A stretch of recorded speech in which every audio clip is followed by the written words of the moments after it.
Here we are in the assembly room at Ironworks Speed and Custom. This is the Fairway 35 Chevy. We've been working on this car off and on since 2016. This car started out to be the baddest 35 Chevy on the planet was the goal. We never really had any plans that this would be the show car that it's turned into or getting to the level of crazy innovative things that we've done on this car that have just been wild ideas as we've gone through the process. This is a complete process car. This is a car that you're going to enjoy the process of putting it all together, enjoy the process of the engineering and the thoughts and everything that goes into building something of this magnitude.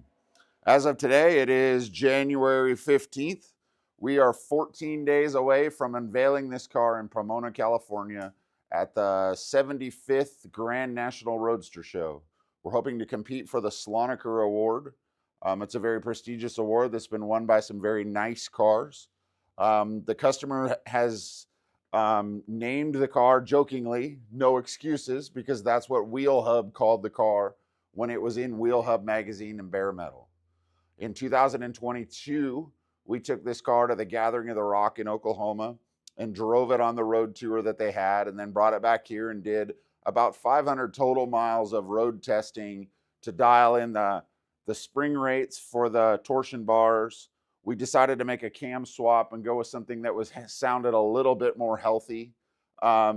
Just doing some different changes. We wound up moving the steering column position to get it where it just fit the driver a little bit better because the car's pretty tight. The seats are adjustable forward and backward, but there's just not a lot of room in a chopped coupe, especially for a guy like me. And so we've proceeded through this. In the preceding 2 years, we have been working very hard to get this car to the level that it is at today. So our intention is to make a walkthrough video for our YouTube page that will go through all the details of what's in this car to show you some of this while it's apart that you'll never really be able to see again. So I think what we'll do today is we will start here at the front of the car and work our way to the back. We'll probably incorporate some build pictures of just what the car started like and where it went to. And we'll kind of go from there. So starting up here in front, the vision was to run a torsion bar style suspension. So we, when building the chassis, we constructed everything to have torsion bars. We sourced the torsion bars from Mole and used some of his parts and pieces that he had, and then wound up over the years making some of our own. And so we integrated the torsion bar assembly here in the front, and we also did the same in the rear. You can see the adjuster for the passenger side, and you can see the adjuster for the driver's side. We've built a Panhard bar mount that we've worked to make very clean and nice. We've made bump stops for this car. We use a tube axle because they just look cool. I don't know what it is about tube axles over the I-beam ones. And so we had it chromed. We have not installed the outer brakes yet that will hide the factory disc brakes. We are going to mount the gas shock that helps with the steering, because the intention of this car, even though it's built to this high level, is to eventually be driven. Is it going to be driven on road tours? Yeah, probably not. But the intention is to put some miles on the car once it's seen its day of showing and enjoying that part of the process. So as we move back, you can see that we started with a small block Chevy. Through the process of that, we decided, when it was the Slonaker Award became more prevalent, it was decided that we would try to make some decisions to make things as detailed as we could. And so we found that in the sprint car world, they take a Brodex block and they're able to machine the block to remove 60 pounds of material from the block in the race car applications. So I got with the guys who do that to the Brodex block, and because it gives you the screw-in freeze plugs. So that's your first indicator that it's not a factory block. But in the process of doing that, they machined it to remove every single mount and every single piece that's underneath here. As you can see, the oil pan is off today because we've decided that the blue oil pan gasket just isn't gonna work. So we're trying to figure out how to make the gasket fit it, because this is a late model Vortex style block with custom Vortex twisted what is it, Twisted Flow or something like that, cylinder heads that have the camel hump insignia on it to make it look like the original camel hump heads. Then we have original Corvette valve covers, and this valve cover is probably the only part on this engine that is an original Chevy part. So this is a smooth and re-cerakoted and custom machined parts to the Hilborn stack injection unit. You can see that we've gone to the point of making an end cap to cover the shaft that sticks out here. We've gone to the point of taking all the brass fittings and polishing them. We've made all the stainless line. We've made all the linkage. We've made the fuel rails so that we can have port fuel injection, but also have the fuel rails just be custom. And so we made those pieces there, and we made the vacuum block in the middle with the idle air circuit motor. We machined the stack injection that if you look underneath here, you'll see the bolts that hold these air cleaner screens on the top of the stack injection. You'll see up here in front where the alternator has been made to sit a little low so that it is not a huge hindrance or whatever or eyesore in the engine. To mount it low, we've taken it all apart and chromed the pulleys, cerakoted the case, cerakoted the custom machine bracket that mounts it, given it slack so that it can run the belt and have proper tension on the belt. We're still waiting on the water pump pulley, but you can also see that the whole entire engine was smoothed and deburred to be as smooth and perfect as can be. All the fasteners are from ARP. We think that the 12-point bolt that they make is just, I mean, what's better than a polished stainless 12-point bolt? Not very much. So up here, we've made a thermostat housing that attaches with a -20 hose that will go from here to the radiator to give a nice, clean race car look. As you look through everything else, you'll just see that we are not attempting to hide anything. We're not attempting to put anything under panels. We're not attempting to not show anything. We want to make everything that's on this car perfect as we can. A handful of people have come in lately and commented how nice this fuel supply line is that runs down and goes into the floor structure of the car, just how it follows the lines of the body, of the firewall, and the raised panels that are in the firewall. So these panels are cerakoted in the pockets of the raised rib machined aluminum firewall. All the bolts are from ARP as well. The brake master cylinders are from Wilwood, and the master cylinder reservoirs are custom to go on the Wilwood master cylinders.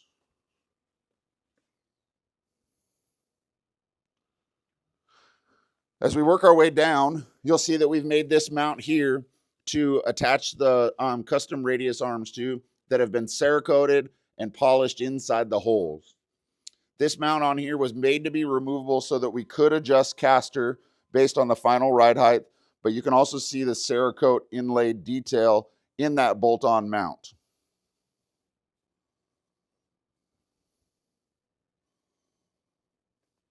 Currently, we're waiting on shocks that we have sent out to have the new shock bodies chromed, and they will be reassembled with all JRI guts.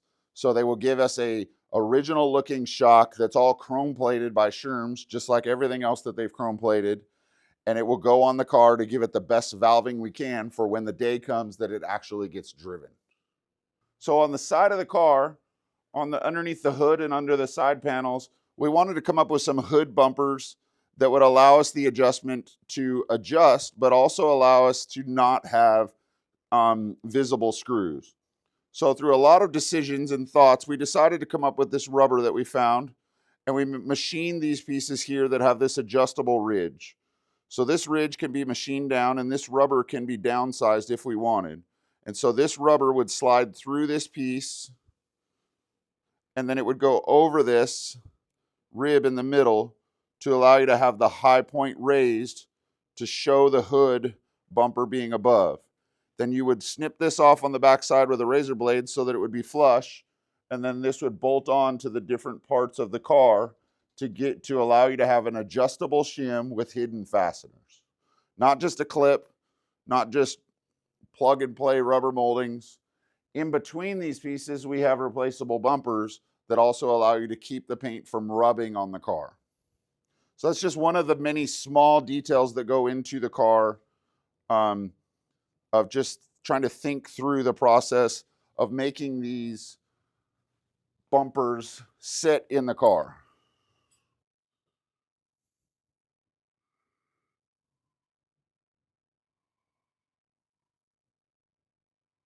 I don't want to push too hard and get it in there, but you can see how these things are working. If you want to look over here on this table, you can see some of these parts that are coming together. These are the bottom panels for the rear belly pan. These vents were removable and chrome plated and Cerakoted on the inserts of the panels inside this ridged inlay to give it another fine detail. The exhaust will come through this hole with a chrome bezel as well. These are the two halves. This would be for the driver's side. This would be for the passenger side. This is the trans tunnel that bolts into the car and is a body worked and completed piece. The shift ring bolts to this, and the ignition plate goes to, I guess we can move that. The ignition plate goes here and allows you to have all the switches and everything in here with the small labels to make it look nice. So this piece was machined from a solid piece of aluminum so that we can get the shape of this rear switch panel to look like that, so that it's removable and a solid billet piece in the car that looks absolutely perfect from both sides. So as you look in the side of the car, you'll see that this interior structure that is in this car goes all the way around. It's into the roof, and this will be a visible part of the interior that is shown. There's headliner panels that go here, headliner panels that go here, a big panel that goes up there, and they all bolt in and allow this dimple-dyed style to be exposed inside the car. It's in the doors. It goes with the holes in the fuel tank straps. It goes all the way around the car. The fuel tank is made from a piece of stainless with machined end caps, so that on the end of the fuel tank you can see the recessed triangles that are in the end of the tank. You can do your side or my side. Okay.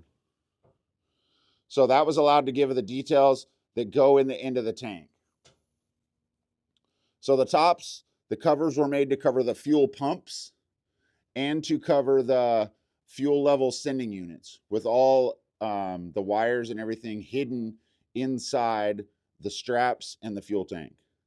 The fuel tank inlet goes up to a fuel filler that goes in the middle of that X brace that goes behind the car. The X brace is a functional piece that adds stability to the car, because we wanted to have a walk-through, see-through kind of feeling in the car, where it doesn't have a firewall, where when you look through the trunk, you could see over the fuel tank and see the interior. As you move forward under the dash, you'll see the pedal assembly. The geometry is based on a Wilwood pedal assembly to integrate with the Wilwood master cylinders, but all the pedals, the clutch pedal, the brake pedal, and the gas pedal were all custom machined. There's custom pedal arms that go on the tip of them. On the doors, you'll see the limit straps that will hold the leather limit straps that Sid Chavers is currently stitching together.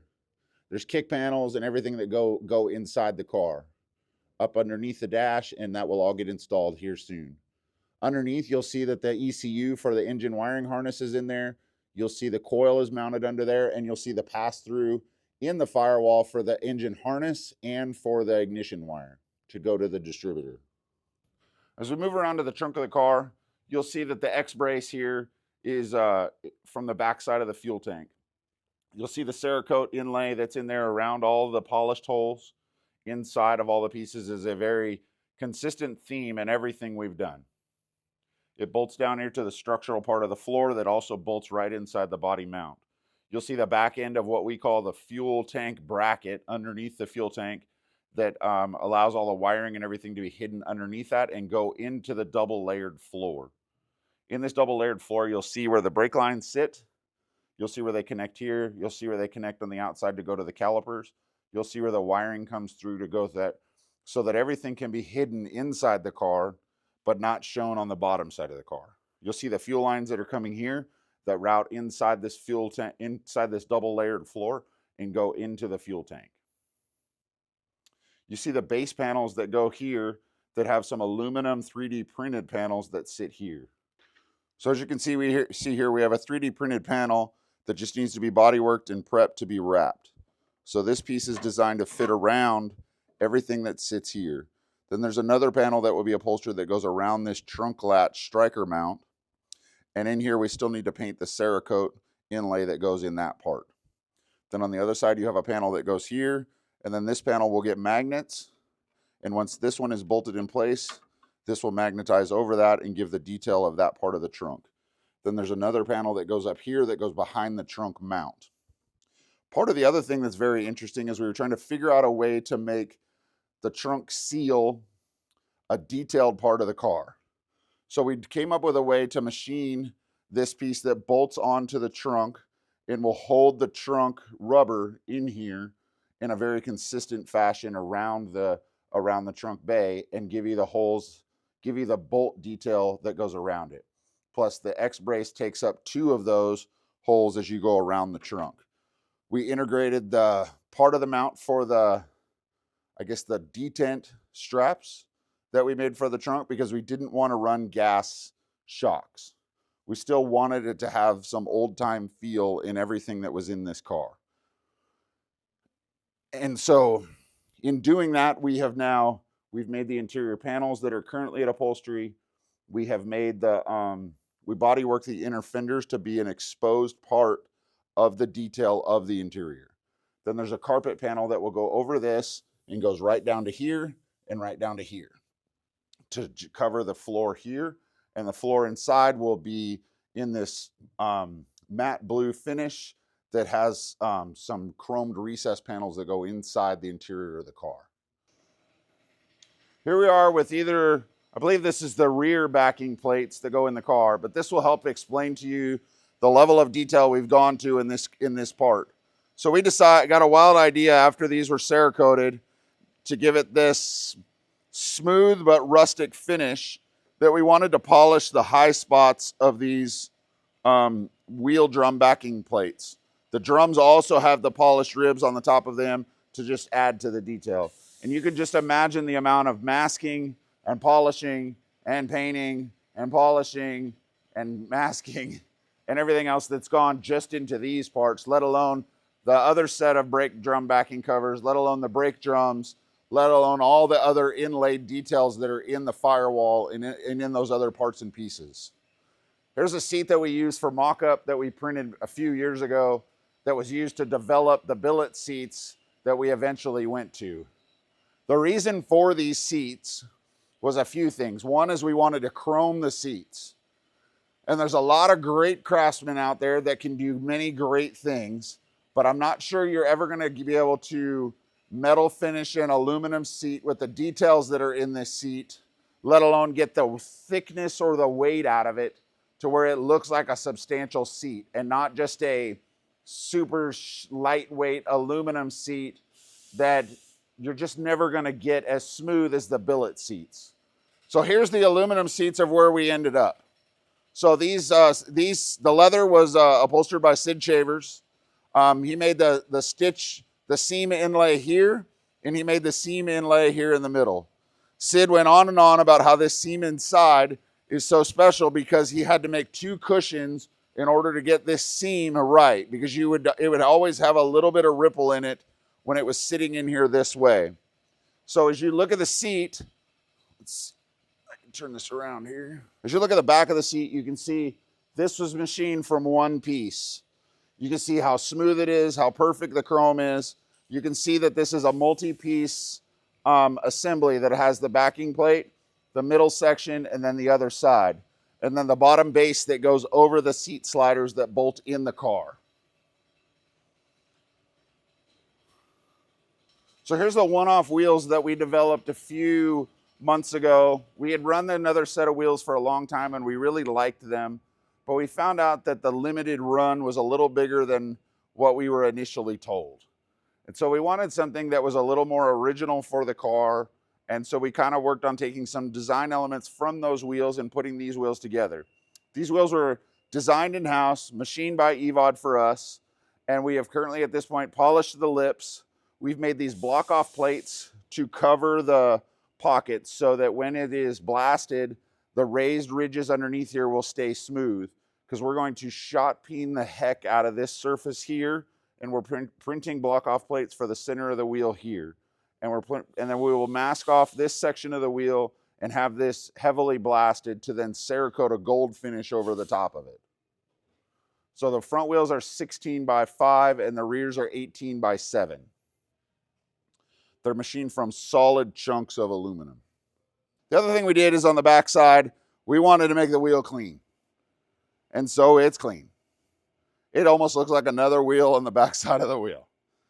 You can see the block-off plates that we printed to put in here that just hold the front sides in. You can see how smooth this section works to fit this side of the car. Okay, well, I gotta let these guys get back to it. We got 2 weeks until the show. I wanted to give you guys an insight of just some of the details you're not gonna see when this car's done. I wanted to be able to drop this video during the show, so as the social media's buzz is around the car at the show that weekend, I wanted you to be able to start seeing some of the details beforehand and see that stuff coming. I need to get out of the way so that these guys can get back to it. See you at the show.